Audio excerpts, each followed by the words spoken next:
The Circus Collective has come to town, or at least to our studio. It's going to be doing performances all weekend long in Biddeford. You can see their high-flying, contortioning acts at the Circus School in Biddeford. They're going to give us a sneak peek with a performance in just a moment. First, let's get a little more information. We've got Joy Powers, Nina Gershie, and Rena Dimes, just a few members of the group here.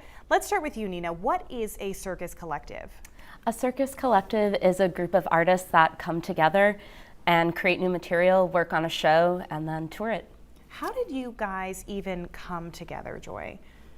Oh, well, we sent in videos and auditioned to be in this show. It's a show we all really admired, so we all wanted to be in it.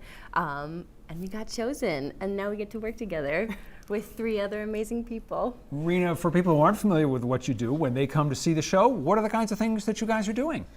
So we do a lot of different things. We have juggling, we have tight wire, we have contortion, which is what I'll do today, and we have aerial. It's kind of a little bit of everything, and it's something for everyone. We have some video that we can show too while we're talking about this, because your show is very, very high energy, it looks like. What do you hope people get out of, this one's called Ragtag? Yeah. What do you hope people are getting out of this?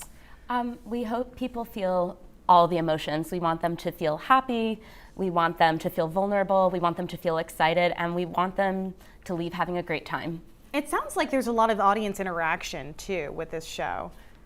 Yeah, it's a small, very intimate show. So you know there's a fourth wall in theater that just doesn't exist. Like we can see you, you can see us. It's very intimate. Sometimes people talk to us during the show and we reply, you know. And it's so good for clowning, for comedy. It's just like, you're right there, and I'm a human, and you're a human. How old were you guys typically when you first started to perform and do something roughly comparable to this? Rena, you were what, 4 years old? No, actually, I'm actually probably the last one to do circus. I started doing circus when I was 19. But you were, did I read that you were doing ballet and taekwondo when you were 4? Yes, that's correct. Okay, so that comes in handy. So maybe that's A little handy. How does that background help when you're doing your contortionist moves? I think it gives me a really good sense of where my body is in space and a way to move that is not purely functional, but is also artistic. You grew up in New Hampshire, but you've spent some time in Maine. I have, yes. I went to Berwick Academy for 10 years, which is in South Berwick. But I grew up right outside of UNH, so this feels kind of like coming back home, which is really nice. How much time do you spend practicing the routines? Typically, if we're in training period, we'll spend maybe 40 hours a week. Either on our acts or on our ensemble acts, because we're all heavily involved in everyone's number in the show. But if we are on the road, we have less time to train the acts because we're going from one site to the next, or we're doing an actual show. And there's so much that goes into this that the rest of us would never even think about. For instance, just before we came on air, you 3 were saying, well, we've got to have the right posture. I know, And it made us stand up. the posture matters. Why, Joy?